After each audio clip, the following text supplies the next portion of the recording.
So hello and welcome to another Loose Heads podcast in association with Talking Rugby Union. I'm Chris Eel and it's yet again another special podcast this afternoon.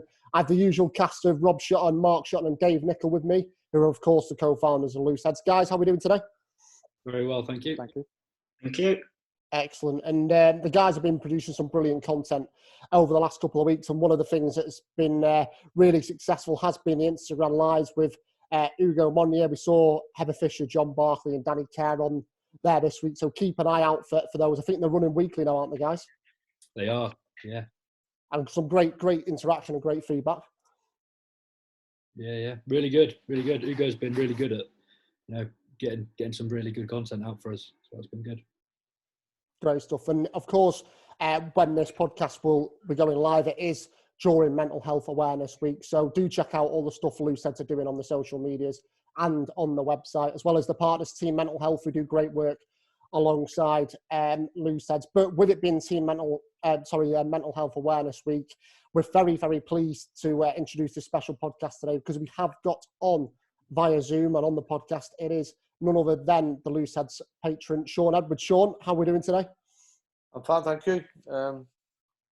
I managed to do a little bit of rehab exercises this morning, so my head's in a good place, as it usually is after exercise. That's, for me, that's the key. One of the keys to mental health is to be able to do something physical.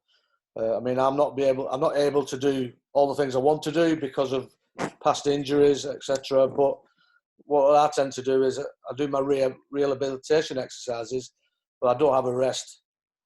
And that gets the heart pumping and the sweat, and afterwards you just feel a different person, don't you?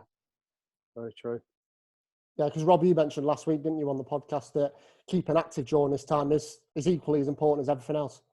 Yeah, absolutely. If you can get out for just a half an hour jog or a bit of exercise, it really does clear the mind and really improves that mental fitness.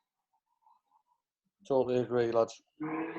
And as we mentioned there, Shaun, obviously you are the patron of Loose Heads, and I believe the story about how that came about involves a Wales win back in the Six Nations in 2013, and Mark bumping into you in a service station. Is that right, Mark?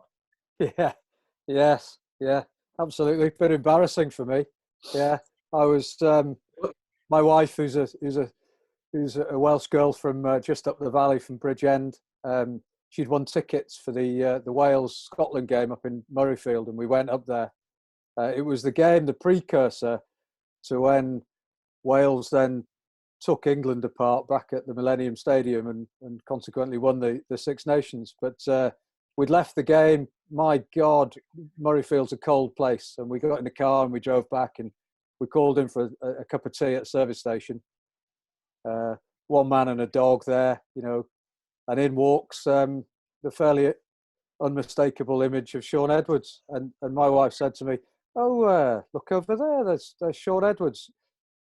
You used to play rugby with him 1,000 years ago, didn't you? Yeah, I did, yeah. So I walked over. Shaun was buying a cup of tea in a Mars bar, I think. And hi, Shaun, you might not remember, we played a bit of rugby 1,000 years ago, blah, blah, blah. And he looked at me, complete blank, and he said, right, yeah, great. What position did you play? Well, I was in the back row. You were mostly a centre. Right, yeah. Lovely to meet you. Sorry, I've got to get off. And that was it. So I walked back to my wife and bit tail between my legs, if I'm honest. And she said, so you never played with him then? And I said, well, evidently not, no. And literally 4 or 5 minutes later, the same image came back in. He got a chair, turned it round the opposite way, sat down and looked at me as probably only Shaun Edwards can look at somebody, and said, did you stop me taking a kick against Yorkshire? Which actually I did. And he said, in all seriousness, I'd have got that kick, And we had a hug. And actually one of the things we've been talking a lot about, Loose Heads, is getting back in touch with your mates and contacting those old teammates you've got that, they may have gone missing a bit from training over the years. And it's so vitally important just to keep part of that community. And that for me was a very special moment. And when I had the idea, the belief that Looseheads could be something, there was only one person I was ever going to contact to be the patron of our foundation, and that was Shaun Edwards. And I mentioned it to Rob and Dave, and absolutely. And when I had that conversation with Shaun back in 2017, he made the lovely comment to me that 13. yeah, he said 2013. sorry, he said absolutely, Mark, I'm in. We wore the same colours once, and that's what matters. And do you know what? That's the way it goes, isn't it?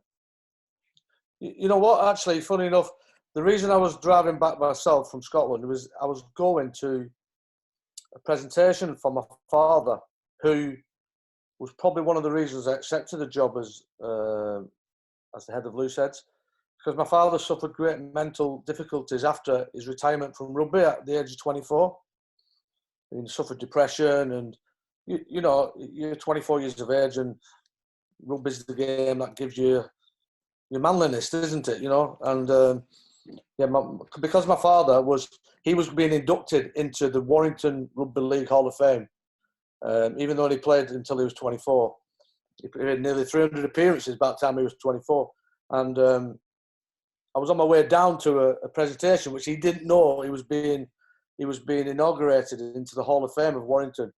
And so I turned up and he goes, "What are you doing here?" I said, "I'm just going to this. It's nothing." And we ended up being, him and Alex Murphy was there as well. And my dad was inducted the very next day into Hall of Fame. Lovely. So it's two things mirrored together. Yeah.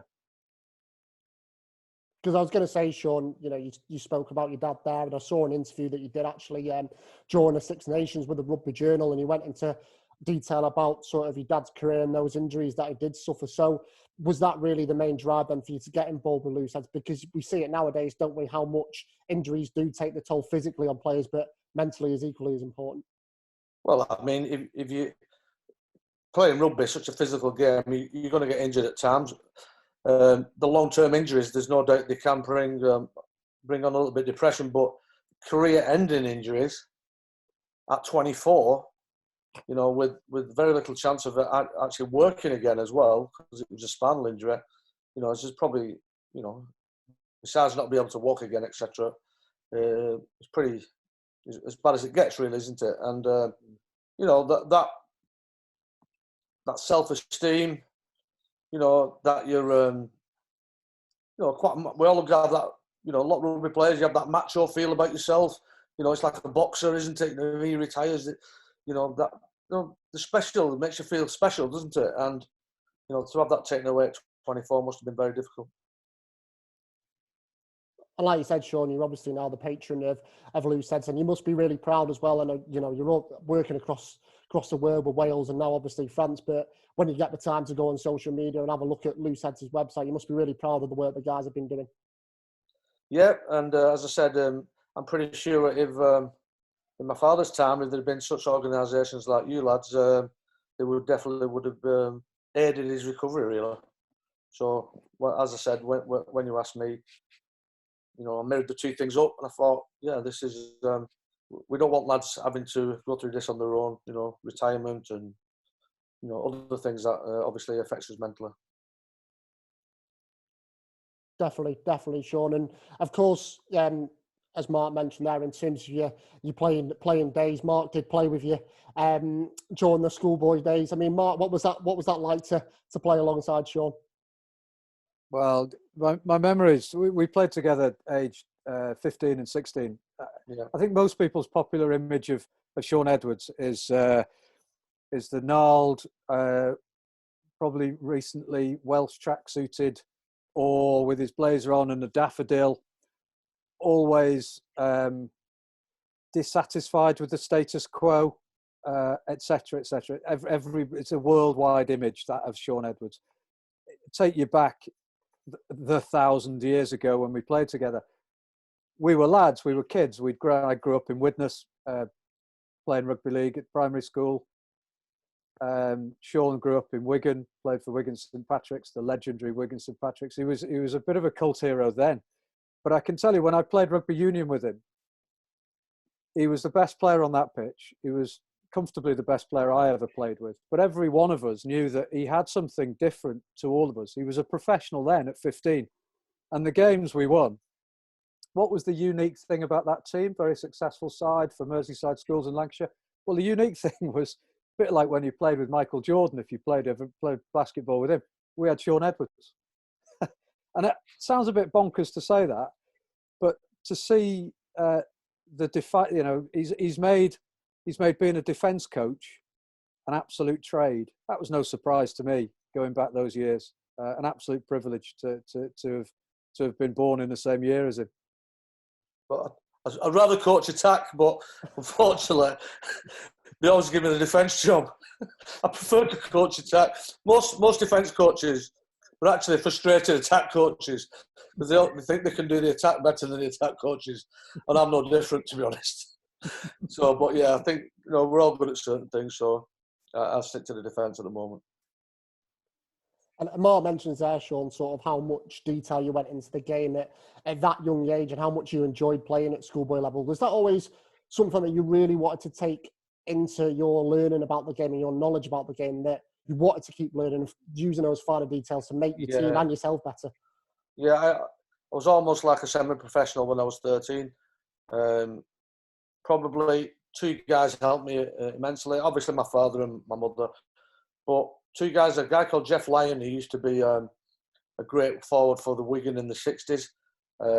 He's passed away now. Another gentleman called Mick Clure, who were two lads. They were sort of associated with Wigan Harriers at the time, and we used to train at the track, and Mick had his gym there, and I was pretty much training as a professional from being 12, 13, training 5 days a week and having, probably 1 day off a week from the training. We're lifting weights, obviously not massive weights, but lifting weights from being 13 to help aid speed and etc. And explosiveness. So yeah, most of my life I always remember I've pretty much been a guy who takes the rugby seriously, And Mark, you mentioned captaining Shaun. Did that kind of help as well in a team where you had someone who was just fully committed to everything about the game for 80 minutes and above that as well? Well, the story about how I became captain of that little team that we played together was Chris Kedge, who was the coach, walked into the changing room in Sedgley Park, North Manchester, and looked around the team of players 10 minutes before kick-off. So this is no way to select a captain, by the way. And he said, right lads, who's captain of their school team? Shaun put his hand up, I put my hand up, and he looked at us, eeny, meeny, miny, mo, and chose me. So for... No, he chose it. Yeah, 10 or 12 games that season. I mean, quite frankly, we were a good side. It was a county side. Most of that Merseyside schools team went on to play for Lancashire. I was fortunate enough to captain that. But people don't probably notice this. Maybe they don't care. But Shaun went on and captained, if I'm right in thinking, England Schools Rugby League and England Schools Rugby Union. Yeah. We see him as a coach. I can tell you, he was with his Walsh boots. We had a great time. I mean, all we wanted to do was to play rugby. That's what kids do. And if you have any talent, you should take it as far as you possibly can. And that's all I've ever encouraged anyone I've ever coached to do. And you say there, Mark, that everyone wanted to play rugby, but I believe, Shaun, as well, you were quite the talented athlete when it came to athletics in terms of, am I right in saying long jumping and hurdling? Is that right? No. I used to run 400 metres. I had the worst event, the hardest event. All my mate was a discus thrower. The other mate was a javelin thrower. So they're eating sandwiches and having chocolate and all that. And I'm thinking, nearly being sick with nerves because I've got to run 400 metres in a minute in the next hour or so. So yeah, I put the toughest event, unfortunately. But to be honest, athletics for me was a means to an end. I was never good enough to become an international athlete. I was an average club athlete, but there's no doubt it made me a lot fitter. And let's be honest, I don't think anyone trains harder than athletes. 400 metre runners and 800 metre runners, and I carried that on all the way through to when I was playing for Wigan. I trained with a guy called Chris Butler, who then became our strength and conditioning coach down at the track, and he coached junior internationals. A guy called Paul Causey, who was one of my best mates. Then he was 18. He won 147 for 800 meters, 147.2. So he was like, you're talking elite level. So these guys are running around the track, and I'm trying to keep up with them. And in between set of 200 reps, we jog 100 meters, then we do another 200, and then in the jog, they're all chatting to each other because they're so unbelievably fit and they're not carrying, not quite as hefty as the rugby guys. And they start talking to me, and I'm like, can you just shut up? But then I got used to it, and I could do a little bit of chatting after that. But I'll tell you, mate, at first, oh God, it was an absolute shock to the system. Different level, mate, different level. Because I was going to say, was rugby and rugby league in particular always a route that you go down, Shaun? But I think if, it said there the 400-metre running didn't quite work out for you, so was rugby always going to be the number one route for you when it came to sport? Yeah, the reason I did athletics was to make my rugby better. Right. Obviously, if you're fast, I don't think there's not many sports in the world. If you're faster, it's an hindrance, is it? So every single sport in the world, if you get faster, it's going to help you in your game. And certainly rugby is obviously one of those games. And that's one of the reasons I took athletics semi-seriously, not as serious as I did rugby, obviously, but it's something that I wanted to get better at to aid my rugby.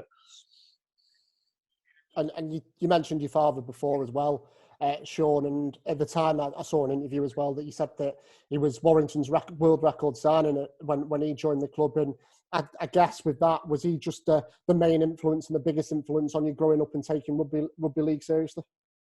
Well, yeah, my father and my mother. My mother's, I think I've had the worst tellings off from my mum, all bollockings, if I'm okay for saying that on here, off my mother. And she's definitely one I'm most scared of. So, yeah, they're both very, very positive behind me. But as I said, people like Mick Clare, Jeff Lyon, and obviously all my school masters, rugby masters, starting with Steve McLeod, who was the person who actually sent me for trials for rugby union. It's a little bit unusual to play league and union. We were really rugby league players playing rugby union.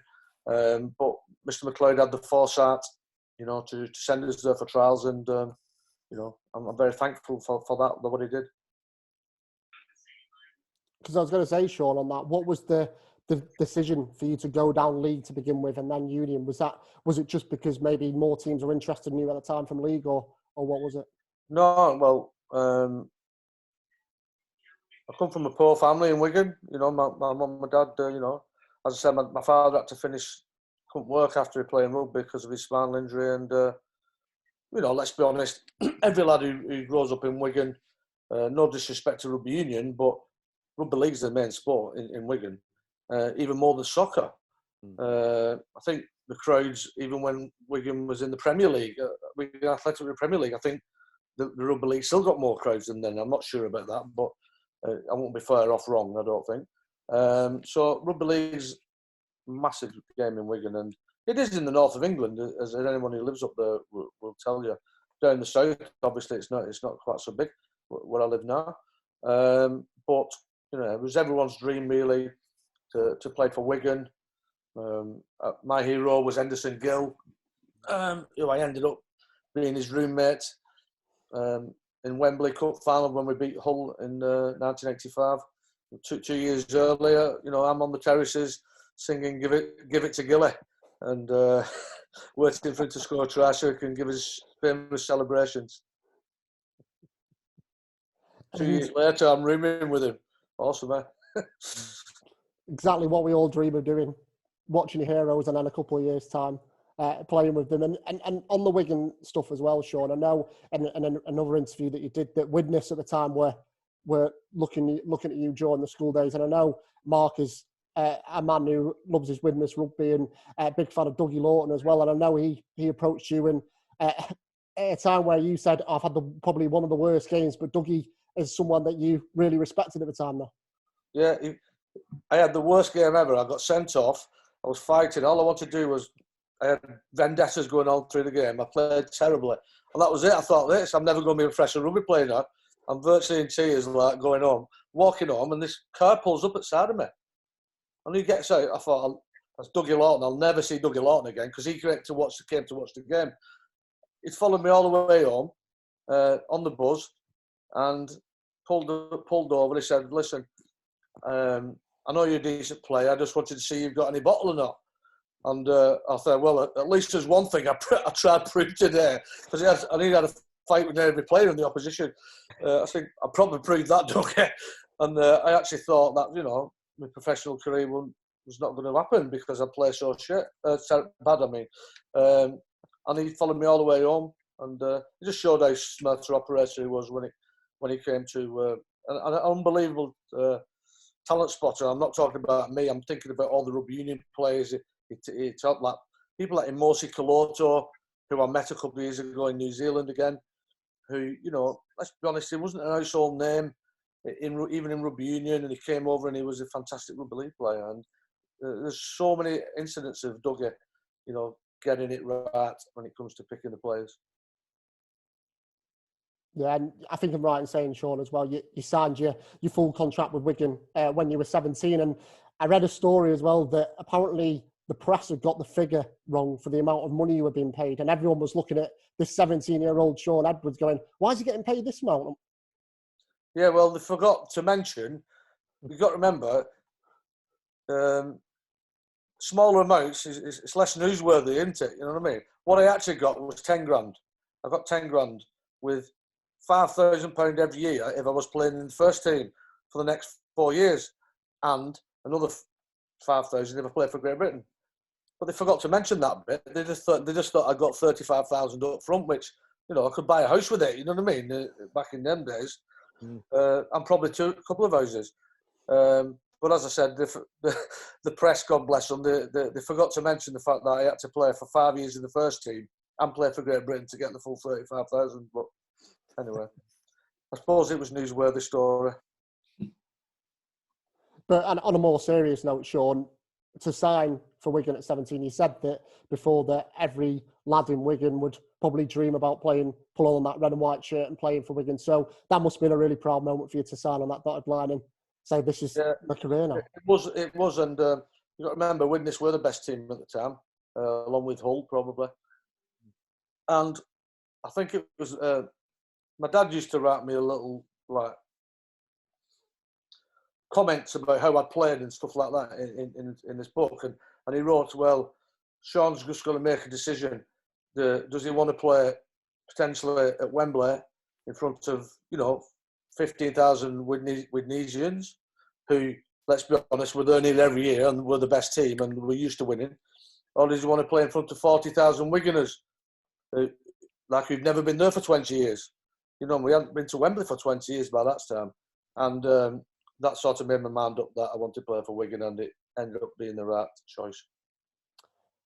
I think it being the right choice, Shaun, is a bit of an understatement from your part, because I think in your career was 9 Challenge Cups, 8 Championship titles and 3 World Club challenges. So I think it was probably the right decision from you. And you sort of mentioned playing at Wembley in front of the Wigan fans, and sort of the Challenge Cup final that you mentioned in '85, I think, against Hull FC was kind of the moment where the silverware started to really come in for Wigan. So was that a special moment for the club, but obviously a special moment for yourself as well, because I know you scored quite a try in that final? Yeah, I mean, I played at Wembley the year before against Widnes and got beaten because Widnes nearly always won at Wembley. And we went there as pretty inexperienced. I think we were happy to be there. But when we went the year after, and it just shows how experience does help you. You know, the year later, it was kind of a different feel. You know, we just were there to win, and that was it. You know, and fortunately, we ended up doing it in what's remembered as one of Wembley's great finals. And I think defence coaches nowadays would probably look at some of defences and think, you know, there's some not great defending. But at the time, it felt like a really physical game. I remember the first kick-off, they kicked it off to me. I was playing fullback, and I just took it up with a run as hard as I possibly could, and I got absolutely creamed. I had a cut in my mouth about to 3 or 4 stitches out in after the match. But I thought, oh my God, this is going to be a tough day today. First stitch up, I think I'm rubbing in all the venom I can, and I get absolutely slaughtered. Smashed on my back, cut lip. Boom, welcome to the Challenge Cup final. I love the way you said there, Shaun. Oh, yeah, I must have cut on my lip, but I'll get the stitches after the game. None of this going off and getting the treatment during the game. Well, as long as there was no blood coming out of my mouth, but it was blood. There was no blood bins in them days, I don't think. So, you know, we're allowed to carry on. But yeah, I had to have a few stitches after the game. It's just a horrible place to get to have a stitches in your mouth, isn't it? It's horrendous. And I was like, oh no, anyway. But as I said, it was game on, and we ended up winning 28-24, I believe. And at that time, Mark, did you sort of see the change in Wigan, and this could be the real rivalry to witness? Because as I said then, they went on to win quite a few trophies after that day in Wembley. Yeah, I think a lot was, you know, obviously coaches did a great job, the players did a great job, but the people on the board, the 4 directors we had, unfortunately, very recently, Jack Robbie just passed away very recently. He was on the board throughout the whole period where I was at Wigan, and I think the Wigan people have got a lot to thank to people like Maurice Lindsay, Jack Robinson, Jack Hilton, and Mr. Rathbone, Tom Rathbone, because they were the guys who put the money in, bought the best players from all around the world. And the big thing about Wigan, you know, people say, oh, well, you know, you win things only at Wigan, for Wigan because you've got all the best players, etc. But the hardest thing was keeping your players in the team, because you knew if you had a couple of bad seasons, you're up the road, you're gone. And obviously that created pressure, which was a good thing, because it was a pressurised situation, but you know, which I think at times is good. It's good for players. It's good to put players under pressure. Because I was going to mention sort of the players that you did play with, Shaun. You played with so many good players, and it must have been a privilege to play. But also, like you said there, the pressure as well to keep your place in the team when you've got some of those players that were challenging for your place. Well, I'll tell you, as I said, you know, I'm repeating myself. You knew if you had a bad season and then you didn't start the next season off very well, there's every chance a world-class player will be coming into your position and you're right on your haunches. Which, you know, obviously brought that pressure, which, you know, which, as I said, I believe, you know, the best players thriving. And I guess part of the thriving aspect, Shaun, as well, was that rivalry with Widnes. I mean, we spoke yesterday to Mark, and Mark was saying it. You kind of likened it to Liverpool and Manchester United in football. That was that serious rivalry between the two teams at the time. It was worse than that. Yeah, I mean, fortunately for us, we always seemed to get the big one, which was Wembley at the time. But I do remember clearly Widnes, I think they won the championship regularly around in the late 80s, early 90s. I think they won one World Club Championship. Was it Old Trafford? Yeah, they did. We all went watching that, actually. All the old Wigan squad went to watch that. They played Canberra. And they had some excellent players. And as I said, Dougie always continued adding to the squad. Obviously, Martin Fire was the standout. He's one of the best players I ever played with. You know, incredible try scorer. But they were big, they were physical. And, you know, particularly when you went to Northern Road, not Northern Road, to Norton Park, you knew he was in for a tough game. It was going to be a tough day at the office. And, yeah, as I said, you know, we both went at it toe-to-toe. But generally, we won the Challenge Cup, which was then deemed to be probably the biggest one. Yeah.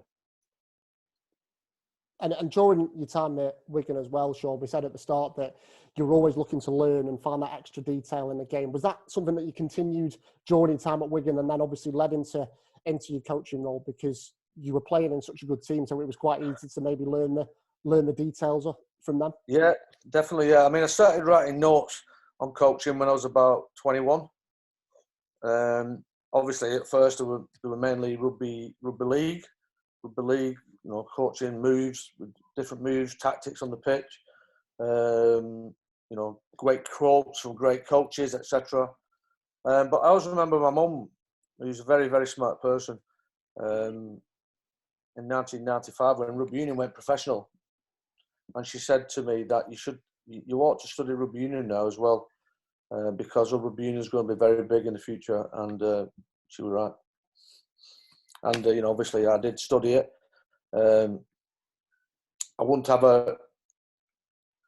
as much knowledge as I've got now, obviously, back in when I first retired from rugby league. But I went to watch England train, and Clive Woodward was unbelievably helpful towards me. Ellery Hanley, my great friend and colleague, he was coaching he was the defence coach for the England Saxons at the time. He invited me along to go and watch training, and I met Mr. Woodward, and he was absolutely fantastic with me. I can't tell you how good he was. And it really whetted my appetite to go back to rugby union, because number one, I wanted to be in London, because I have a son in London, and I wanted to be near him. And fortunately, I bumped into Nigel Melville, who was the boss of Wasps. He asked me what I was getting up to. I said, well, I want to become a coach. And he said, well, just come and give us a session starting the next season. And this was the last game of the season, and I did. And fortunately, he offered me a contract. So I was eternally grateful to Nigel Melville, because he was the one who took a chance on me, really, because I wasn't that qualified in rugby union, but I was qualified in the game of rugby, handling skills, tackling skills, etc. So the detail came later of rugby union, but very, very thankful to Nigel Melville. I bet. It seems you kind of started a bit of a trend with coaches coming over from rugby league, particularly sort of from a defensive perspective. Obviously yourself at Wasps had Mike Ford, Mike Forshaw, Andy Farrell. What do you think the reason is that kind of rugby league coaches have been so successful coming over to Union? I don't think it was me. I think it was Phil Larder, really, and a guy called Clive Griffiths. I think they were the two trailblazers who were involved in league, then came into Union. And Phil Larder's the only defence coach in the Northern Hemisphere who's won the World Cup with England in 2003. Clive won the first Grand Slam for 20 odd years with Wales, and they're both great friends of mine and inspirations to me. So it wasn't really me, it was those people. They were the trailblazers, definitely, Phil Larder and Clive Griffiths. And I'm very, very thankful that they did that, because it obviously, within rugby league, there is, obviously the teams in Yorkshire, the teams in Lancashire. But in rugby union, there's a lot more jobs, there's a lot more employment. Reason being, every team has a forwards coach nowadays. Every team has an attack coach. Every team has a head coach, defence coach, and sometimes a kicking and aerial skills coach as well. So that's 5 different jobs. So and there's the Celtic League, there's the French League, there's the English League. You can even go down under. I know a few guys have been in the Super Rugby. So it just opens up the whole world for potential, for even South Africa, places like South Africa, you can go and coach down there. I know a few lads have been down there as well as the Rugby League, which is the NRL, and obviously the Super League. So it opens up more avenues of coaching, because, you obviously want to be in employment.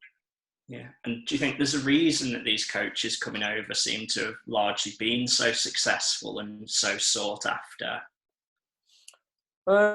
Probably the fact that, obviously, those guys have been involved in a professional environment in the 80s and 90s. I'm not saying rugby union wasn't professional in the way they conducted themselves, but obviously, if you're playing for your livelihood, you're playing for to feed your families, etc. The stakes just a little bit higher. I'm not saying, obviously, amateur rugby players are incredibly professional in the past, and I noticed a lot of the great team of the Welsh team in the 70s, a lot of them were PE teachers. Mm-hmm. So they were training all day. So they were really full-time professionals.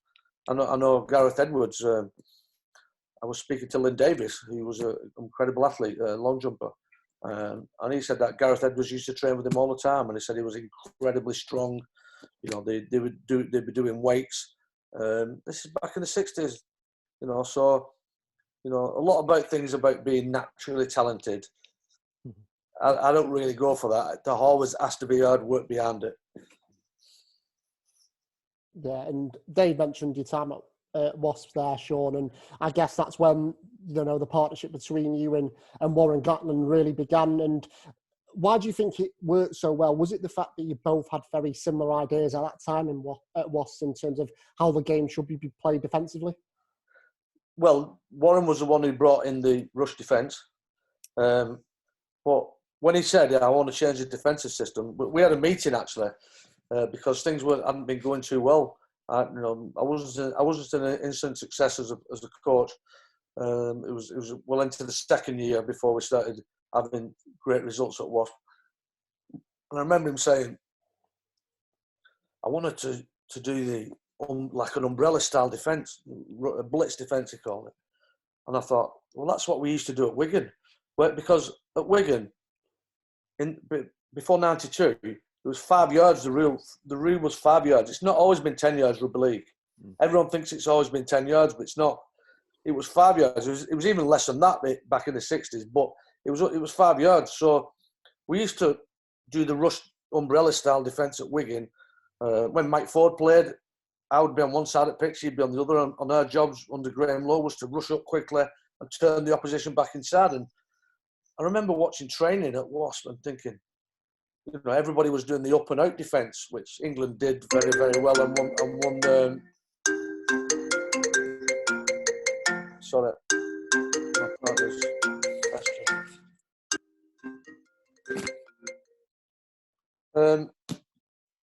And I remember thinking, watching it, and I was stood with the players and thinking, if I couldn't rush up quickly and cut that play off when I was a young lad in my 20s and early 30s, you know, if I couldn't stop that play because you're only like 1 yard back at the play the ball, at the ruck,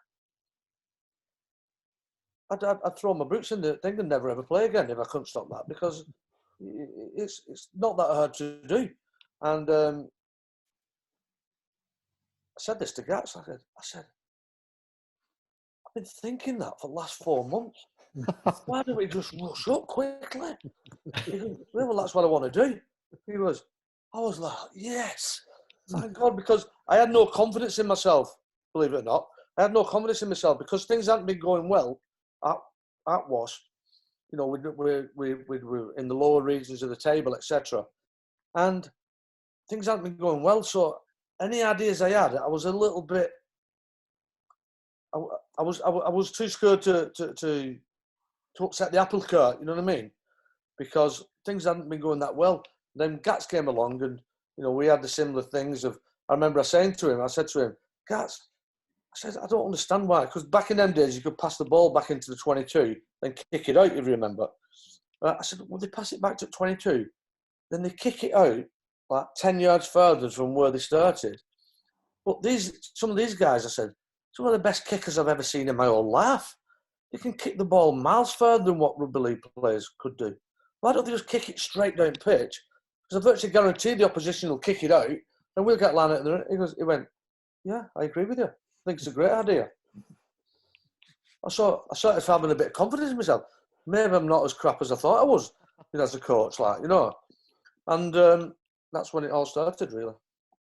Just on the Wasp stuff there and kicking as well, but Danny Cipriani's always spoken about you being a big character, a big influence in his development. Just how good is he, and how did you get the best out of him?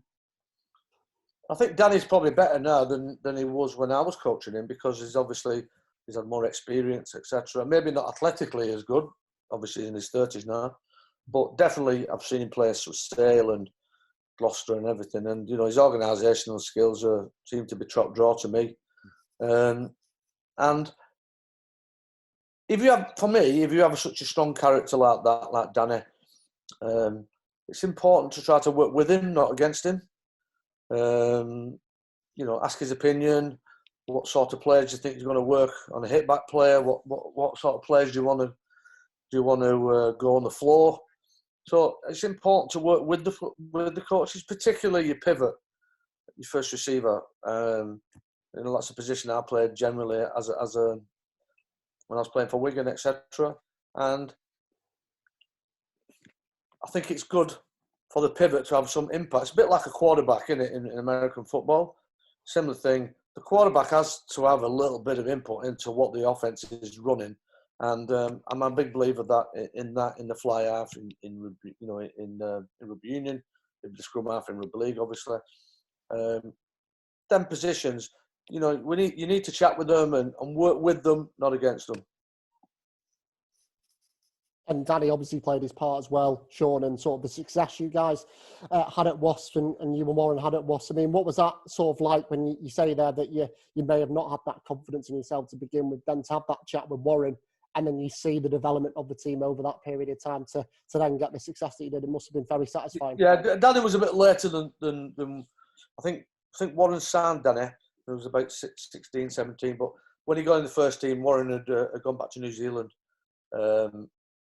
But yeah, there's special times at Wasps because it was the best and the worst times for me because I lost my brother in a car crash in 2003, and I honestly, if I didn't have that job at Wasps, I don't know what would have happened to me really.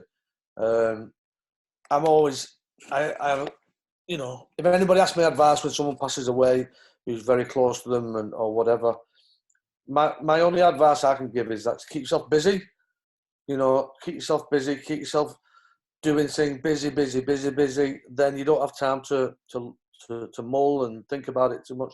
And as I said, them Wasps lads really stuck by me. People like Lawrence and Alex King and just great lads, great lads. And there's still a real bond between us. Even, what was it when we last won the last time we won a trophy at Wasps was 2008, so that's 12 years ago. Which was the championship, and still a strong bond between us all. Because I know at the time as well, Shaun, that England was potentially on the table for yourself, but you talk about that strong bond for the Wasps lads. Was that another crucial thing for you during that time that you thought, no, do you know what? I've got Wasps to focus on. These guys are brilliant to work with. Let's just keep the mind busy and do what I do best at the moment. Well, I got offered a position with England as a defence coach in 2006, and I was very grateful for it. From Mr. Robinson when he was in charge, and I spoke to my mum about it, and she just thought it's too early for you after your brothers. Thing was at Wasp, I was head coach at the time, so Sunday we had matches, Monday we had a second team game, Tuesday we all day training, Wednesday was day off, and I used to go down to East London and just tap around the boxing with my friends. Thursday we're back training. Friday, every day something busy. Even in the off season, I'd go and do a coaching course in New Zealand or whatever. So I was just keeping myself busy all the time. So I didn't have time to lull and think about what had happened to my brother. And my mum said to me, because my mum said, I don't think you're ready yet. And so I politely said no. As I said, I've only had 3 jobs in my life, really, as a coach. I was at Wasp, Wales, and now France. I've been in the game 20 years. And I think we're perfectly on to sort of your time with Wales, Shaun. Obviously, you relink with Warren. I mean, just tell us about that journey, because I know Rob will come in shortly on it because he's an avid supporter of Wales over the years. But the rise of Wales since Warren took charge and you've been involved, Shaun, has just been amazing to watch from the outside. So why do you think it has worked so well for Wales over the last decade or so? Well, obviously, we had there has to be a player base of talent. I think we got the best out of them as much as we could. I think a lot of times Warren's the kind of guy who puts it on the line, and we got a lot of criticism about regularly losing to Australia, but Australia at the time were one of the top 3 teams, so regularly we're playing against very, very good teams, and I think that was definitely one of the reasons that you improve. And if you put yourself in an uncomfortable place, that's the sort of situations that makes you better, isn't it? Really, you either sink or swim, and a lot of times, as I said, we had a lot of criticism over the years about not being able to beat Australia, but in the end, we ended up beating Australia 3 times on the bounce. in the end, we ended up beating South Africa 5 times on the bounce. Obviously, we lost the World Cup semi-final by the smallest margins, but I think obviously playing that tough opposition all the time was definitely a help. It didn't feel like it at times because, you know, you're losing by 1 or 2 points again. It's Australia, which there's no doubt they were a bugger team to us. But you've got to remember as well, a lot of the times in the autumn internationals, you know, the Australians have come over. They've been together for 4 months. You know, with Wales, we've probably had about 4 training sessions, and it's no coincidence that we generally nearly always improved as the competitions went on, and by the third and the fourth autumn international, we're usually up there competing very, very, very successfully. And Six Nations success, Shaun, is obviously a highlight for any coach and any player. But you talk about those. That's the competition I always thought you get judged on. You know, autumn internationals, like I said, you don't have that much preparation, etc. But the Six Nations, to me, is the competition. But we won it 4 times. We came second about 3. So them's the ones I think about more than anything. We could have won about 6. That's what cheeses me off, to be honest. That probably voids my next question, Shaun, because I was going to say, you talk about those Southern Hemisphere teams, but did that drive you and Warren on to get better because you were getting those that close against your New Zealands, your South Africans, your Australians, and obviously it proved significant. I think what happened is that a lot of the Southern Hemisphere teams, they used to come over, and if anybody beat them, it was quite a big story, you know. But England have beaten Australia 6 times on the bounce now. You know, as I said, we had a good run against South Africa for a while. Ireland, I've had a great run. I've had a couple of good wins over New Zealand, and regularly beat South Africa and Australia. So it's not unusual for the Northern Hemisphere teams to win now. And I think that's one of the reasons that the British Lions have done so well over the last few years as well, is that the guys are just used to beating them now. Whereas before, I reckon 2008, when I first came in, it was quite unusual. It was a big story if Australia lost against, on a tour, or, I mean, it'd always be a big story if the All Blacks lose, because they're the All Blacks, but, South Africa, etc. And just on working with Warren again, Shaun, I mean, what is he like to work with? Because from my point of view, we see him in the media, he comes across so well, but what is he like to work with day in, day out on when it comes to those big games? He just keeps it simple, and his strength is that he doesn't let, can I say bullshit? He doesn't get dragged up in the bullshit, mate. He doesn't get dragged up in the bullshit. About that, he tries to keep it simple, work on specific things. He lets his coach as well. Sometimes he'll give a word of advice, but generally he doesn't get involved. But yeah, and being a former hooker himself, that helps him because he has an understanding of forwards play and backs play. Yeah. And Rob, just to bring you as the Wales fan, if you like it, you have seen the growth of Wales over the last decade or so. I mean, have you got some standout memories of the team over the last 10 years or so? Yeah, as a Welsh supporter, I go to Cardiff quite a bit. But the one game that sort of I vividly remember is when Wales beat Ireland, and I think it was the 2015 Six Nations, where Wales were camped on their own try line, for what seemed like the whole of the second half. Wave after wave, Ireland would come, and eventually, you'd think that Ireland would find a way through, but Wales was so well drilled from Shaun that day, and that was the case for quite a lot of the games. You'd think, how on earth have we stopped them scoring there? But as a player, as a fullback, I wasn't too much of a fan of defending when I first started playing rugby. Like Shaun said, rather attack than defend. But I just wanted the ball in hand. But playing school in the Daily Mail Cup, probably the highest standard I played, and will play. But we had specific coaching drills on defensive organisation. It was guys, Brendan Thomas and Dave Baldwin would come in and drill us. We'd work on just defensive organisation.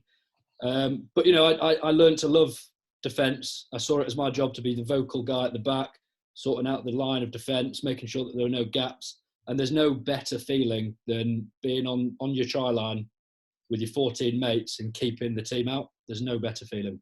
Brilliant, yeah. Good. I like that chat. Fantastic. Do you You're almost fullbacks. You're almost like the goalkeeper. You're the guy in charge. Yeah, the last You know line. what I mean? And I would always say to Lee Halfpenny, anything you want to cover, what do you want me to do? I need to hear your voice. And, you got it banged on there, mate. You are the man in charge. And if your boys did well, you take credit for it. Yeah. You've coached so many great players in your time, Shaun. I mean, is there anyone that stands out defensively for you in terms of the best player you've coached in that sort of area? It's difficult to talk about that because like what a prop does to what a winger does. I'll tell you something, the hardest place to defend, or one of the hardest places, is wing. Yeah. Right? Everyone would think it's the easiest because you don't do so many tackles, etc. Wingers are all about attack. But if a winger makes a mistake in defence, it can either turn into a line break or a try. And they could be on the wing, not doing much for 15, 20 minutes, and all of a sudden they have to make a big decision whether to step in or stay out, get their alignment right, etc. It's a lot of pressure on wingers. When I'm coaching, I actually spend, I reckon, 35% of the time just coaching wingers. Really? Yeah. Fullbacks, similar. Fullbacks a little bit easier because there's not as many frontline decisions to make. But yeah, the toughest, and everyone, nobody would ever guess it was the wingers. I spend more time with the wingers because, as I said, I'm the best defensive winger I ever coached, and I coached some great defensive wingers. Josh Lucy was very good. It was Paul Saki. Remember Paul Saki? He used to play for England. Yeah. He was a very, very good defensive player. And probably the best defensive player, winger in his position. Very intelligent guy, but knows when to step in, when to stay out, etc. Josh Adams is very good as well. Very, very good. George North improved a lot because he was very raw at start, and so was Shane Williams. Had to work very hard with Shane Williams, but they all had great attitudes and they all wanted to get better. And I'd like to think we had a positive effect on the defence. Yeah, I'm pretty sure that shows, Shaun, because of the success that you guys have had at Wales. And obviously the World Cup was something last year that a lot of people were talking about. I mean, how do you look back on the 2019 World Cup? Because, Wales were so strong in that tournament, but the semi-final was just unfortunately the final hurdle. Yeah, well, we had some luck along the way. I mean, obviously France having the player sent off was a big turning point. Getting interceptions, etc., helped us against France. Against Australia, we had a lot of tough games. And if you look at the schedule that we had compared to some of the other teams, we were pretty beaten up by the end of it. By the semi-final, I think some of the guys were playing with quite serious injuries, really. But that's what you've got to do to win a World Cup. It's not going to be all smooth. It's not going to be all nice and cosy. And unfortunately, we failed by 3 points against South Africa once again, who've been a bit of a nemesis for us at the World Cup 2015. Scored in the last few minutes to beat us. 2019, obviously they had a goal kicker who couldn't hit a barn door in the previous quarter final, and then he kicked every single thing. He's a brilliant player, plays, so fair play to him. And I always knew when everyone seemed to think that it was going to be a walking day for England in the final, and I just couldn't see that because South African forwards are so big, they're so physical. The defence was very different to what the All Black style of defence was. So I knew it was going to be a very close game at least for England.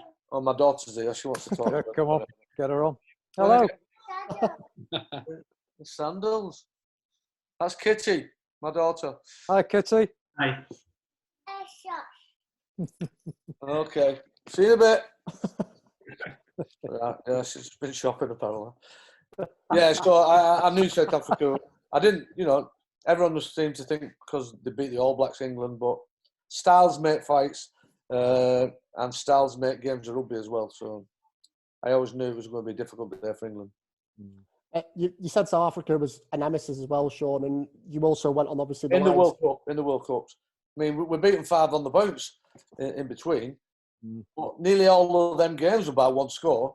So it just shows that, you know, it's good competition, isn't it? That's what sport's about. Because I was going to touch on a negative point with South Africa again, was obviously with the Lions in 2009, but that was, again, another probably string to your bow to your coaches as well, to go on a tour to South Africa. That's the worst loss of my career, really. Second test in, in Pretoria, that second game, you know, for that guy to just only get 10 minutes for gouging someone. It's just absolutely incredulous that I did. I mean, I'm a big fan of Schultzberger. It seems a great guy, but he gouged someday, you know, and a couple of tries were let in. You know, one of our guys was unconscious and should have been brought off. Unfortunately, we got our alignment all wrong, and we had no tail gunner on one of the tries. So yeah, it's probably the worst loss of my career, is that, and the one it still bugs me to this day. And I would love to have had a chance to go and beat them if possible, but I'm in France now, so can't qualify for British Lions. Well, can you not mention the France going on tour to South Africa? Can you get that one initiated? Yeah, that's a good idea. It's a good idea. Australia at the same time, I'm not sure. Well, are we going anywhere at the moment? Because obviously what's going on at the moment is we don't know when we're going to be able to start playing again. Let's hope it's soon. Because I was going to say, it wasn't, you know, the final swan song that you all were and probably would have been hoping for at the World Cup in 2019, Shaun. But, you know, the France comes around for you. And why was France so appealing to you at the time? Is it because you'd sort of plied your trade and done so well in the north, in sort of the home nations, if you like? Well, they're the team who came with the more serious offer. You know, most of the offers were around about the same. But they've a guaranteed 4.5-year deal, and I've got 3 little girls here who need their daddy working, and they like having the toys, don't you, Ida? This is my other daughter. Daddy, What? look at my new shoes. Wow! Show the guys your new shoes. Wow. Oh, Yeah. Somebody's got to pay for them, and that's me. Yeah, so it's a guaranteed 4.5-year deal, and hopefully we've got a little bit of potential over there. I mean, I don't think we're there yet. I think we've got a bit of way to go, but yes, it's been positive. And how and the guys who I work with, they're great guys as well. People like William Servat, fantastic people. And how's that move been for you and the family, Shaun? Have you adapted well to life in France? How's the language going? Yeah, language is. I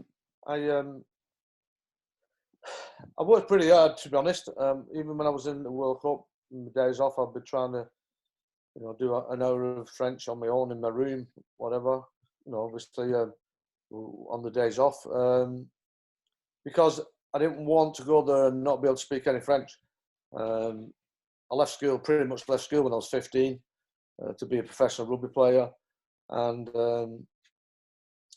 how can I say, it wasn't easy for me. So I've got to a stage now where I do all my coaching in French. I do my presentations in French. I've got to say I do cheat a little bit. I've got a little bit, it's written down there, and I just have a little glint and a look when the boys are not looking at me. But yeah, it is difficult. There's no doubt about it. It is difficult speaking another language, particularly. You got to remember, I'm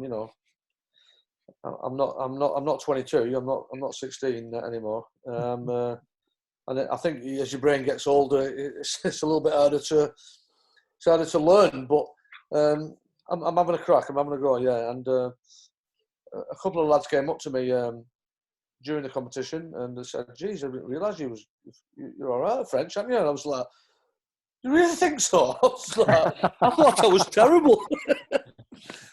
So yeah, So that's where I'm at the moment.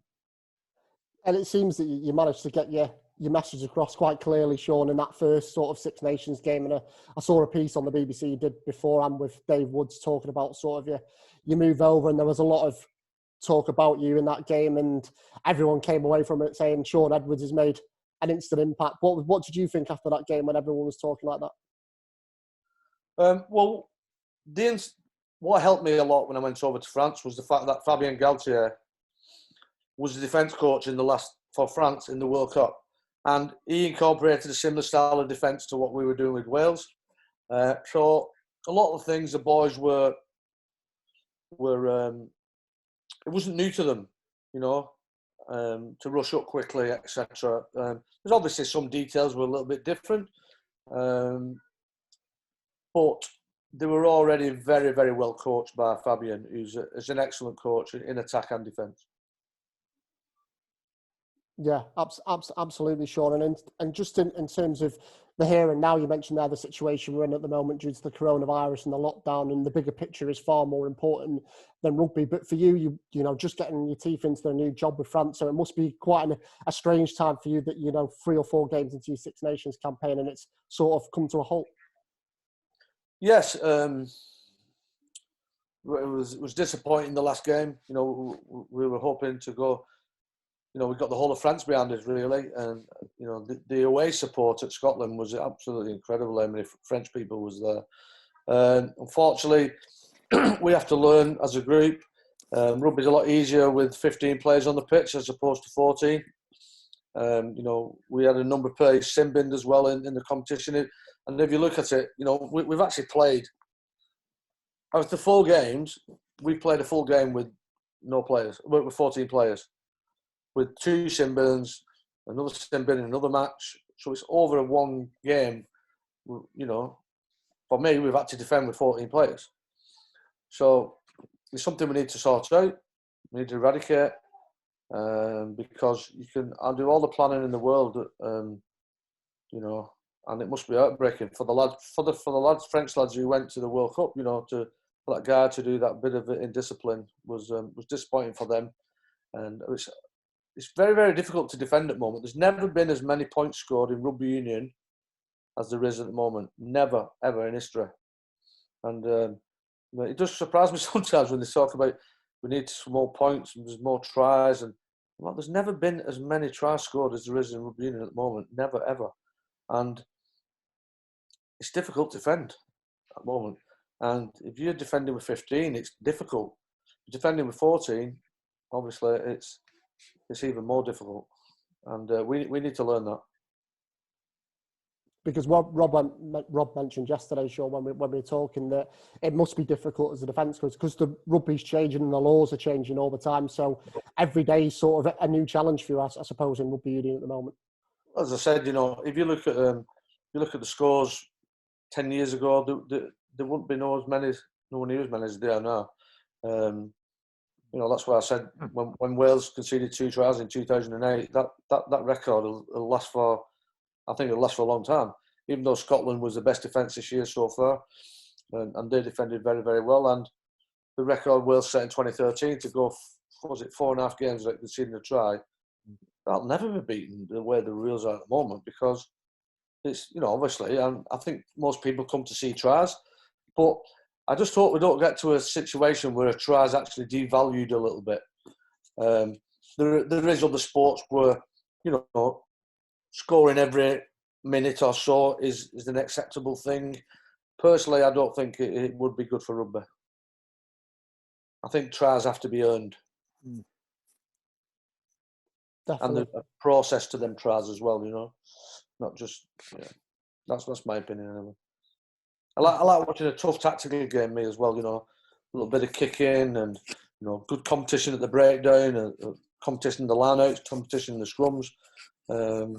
So yeah, I think that's important to have that as well as good attacking play.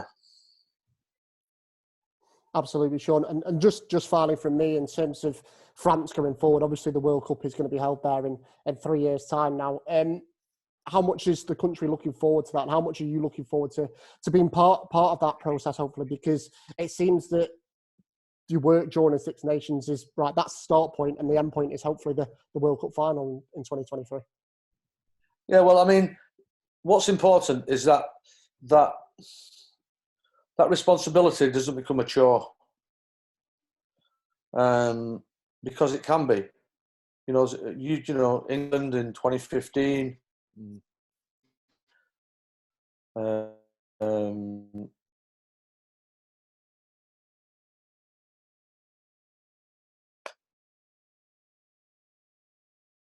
We've lost that final, couldn't they, you know, and it's important that.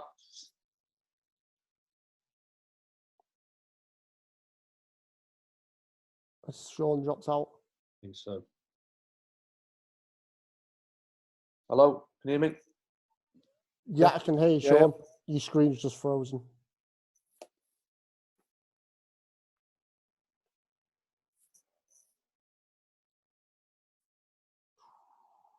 Oh, here we go. Might be coming back on. There we go. There we go. There we go. Off then, mate. Sorry, Shaun. Yeah. I just don't. I would hate if it to become a chore on or the weight on your shoulders, the weight of expectation. I think personally, it's important that you remember it's just a game of rugby in the end, and the guys are not stupid. They know that all the people in France or wherever you're playing that they all want you to win. But in the end, you've got to think about, I've got to make my first tackle. I've got to clean my first ruck. I've got to catch the ball, because that's what wins you the games in the end, isn't it? And really,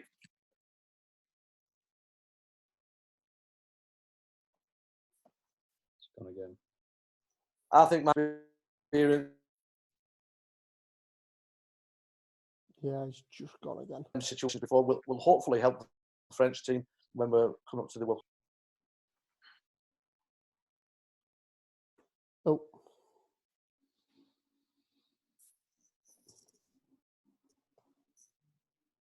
So they've got some gold dust in there.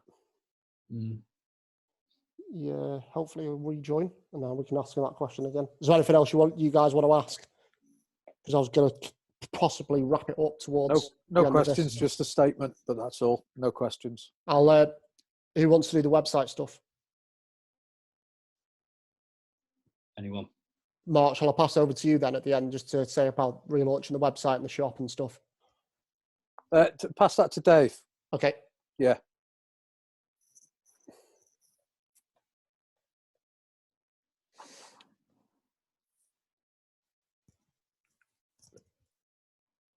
Getting his kids on's funny as well. Properly adds some proper brilliant. realism to the podcast, doesn't it? It's not just absolutely brilliant.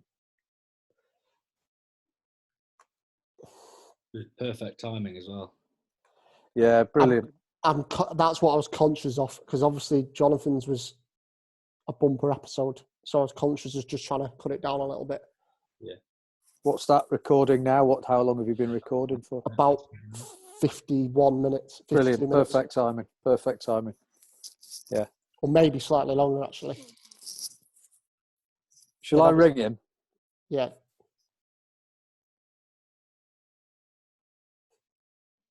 Yeah, if you don't mind, Mark, that'd be great. Time to nip to the loo quickly. Yeah. To be honest, Rob, you probably, unless you've got... Nip to the loo. I mean, we don't absolutely need him back, do we? But No. I'll just ring him. We'll just do that final question again, and then... If he says he's up to other stuff with his kids, I'll just leave it. We'll just cut it after the last bit.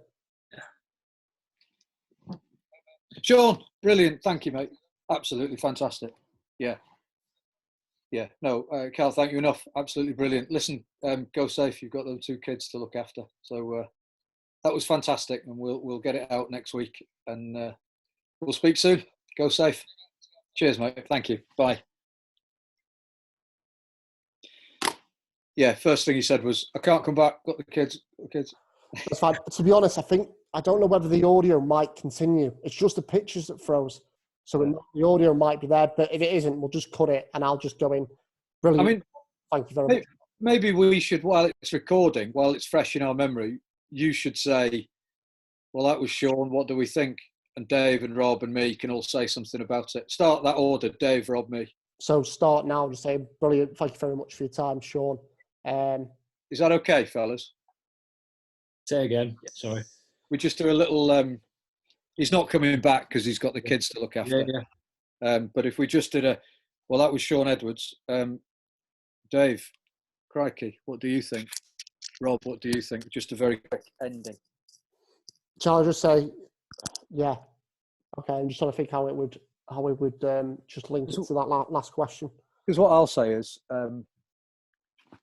sometimes in football people talk a lot about the Gary Neville attitude, but in the world that I live in, if we could all adopt a bit of the Shaun Edwards attitude to life, life would be eminently simpler to live. Because what I might do is do a separate intro for this then as well. Thinking about it, just do an intro saying we've got Shaun Edwards, special Shaun Edwards podcast. Here it is. So it doesn't. So we don't have to actually sign off by saying cheers to Shaun. Yeah, okay. You can just end it there and go, that was the Shaun Edwards podcast. Bring you three guys in, talk about the website. And do you want to record then? Just feelings about that, podcast, Dave? Or do you think it's a bit silly? Or I just reckon your comment about what you want to get in. All right. Yeah, I think if Chris throws it to us as a group rather than going round the circle, as it were, and then send it on to me and I'll give the website. And I think if we do like a 10% off code for podcast listeners. Yeah, called Shaun. I was just going to use pod because then we can use it on all podcasts. All right. Okay. Yeah. So go. Yeah, good idea. Okay, Chris, off you go. yeah. So that was our special Looseheads podcast in association with Talking Rugby Union with Shaun Edwards. Unbelievably privileged to hear his stories and honoured to speak to him this afternoon. And I think, guys, all of us were just so inspired and gripped by what he was saying, weren't we? Yeah, I think with Shaun, he's the WYSIWYG, isn't he? Is what you see is what you get. If I take one thing from Shaun Edwards, it's if I could adopt the Shaun Edwards attitude in life, I think life gets eminently easier to live. It's a privilege to speak to him. And also, Mark, on that, it's obviously, you said it in the podcast, but a privilege to have him as patron of Looseheads. Oh, unbelievably. Yeah. We won't go far wrong with a guy like him endorsing what we do. Absolutely. Very well put, Mark. And it's been another brilliant special Looseheads podcast. But I know we've got a bit of admin to finish. So, Dave, over to you in terms of the website and the relaunch of the merchandise, if that's right. Yep, so we're kind of back up and running to some sense of normality. So head over to looseheads.co.uk. That's spelt with a Z because we're cool like that. And as a special thank you for sticking with us through our latest podcasts, enter code POD for 10% off at checkout. Brilliant, Dave. So that's been another Looseheads podcast in association with Talking Rugby Union. Keep in touch with the guys over this week, with it being with it being Mental Health Awareness Week. So they're doing great work. So keep across all Looseheads social media channels. But thanks very much for listening to this special podcast, and I hope you enjoyed it.